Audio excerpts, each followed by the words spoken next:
Come On Home by Royel Otis is played in standard tuning and without a capo, and we're also going to be using a little bit of chorus just to sound a little bit more like the record. So we start off with an A minor chord. So first finger bar at the 5th fret, third finger 7th fret at the 8, and pinky finger 7th fret at the D string.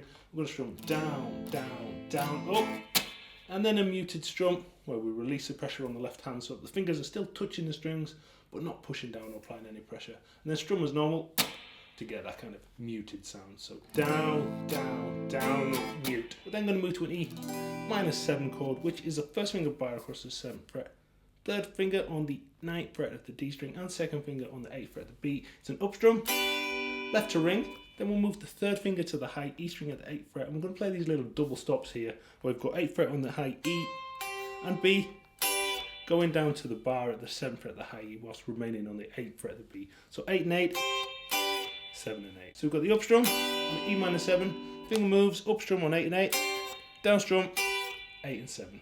And then we're going to move to a D bar chord. I generally play this with the first finger on the 5th fret of the A, and then a third finger bar on the 7th fret of the D, G and B. But if you want to, you can play it in the more classical technique where you've got the 3 fingers kind of bunched up like that. I hate that.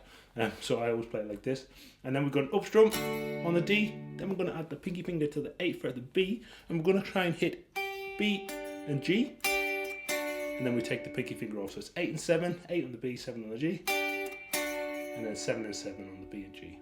So that D, and the whole thing slowly. A minor, down, down, down, up, mute, E minor 7, up, finger moves, 8 and 8, 7 and 8, D, up strum, pinky finger on the 8th fret of the B, and then take it off for the down strum.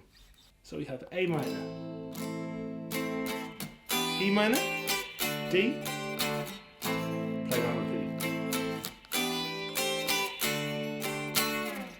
For the intro, we go around this progression twice.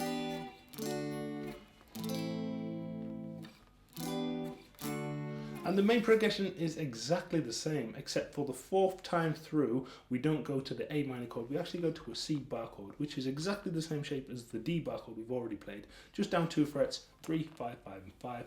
And there is just a strumming pattern here, it goes down, down, down, mute, then to the E minor 7 chord, but this time we're going to play up, up, down, just as strums, then to the D chord, up, down, and we don't kind of add the pinky finger here. So that C, E minor, D section is this, down, down, down, up, mute, E minor, D. So the whole main progression.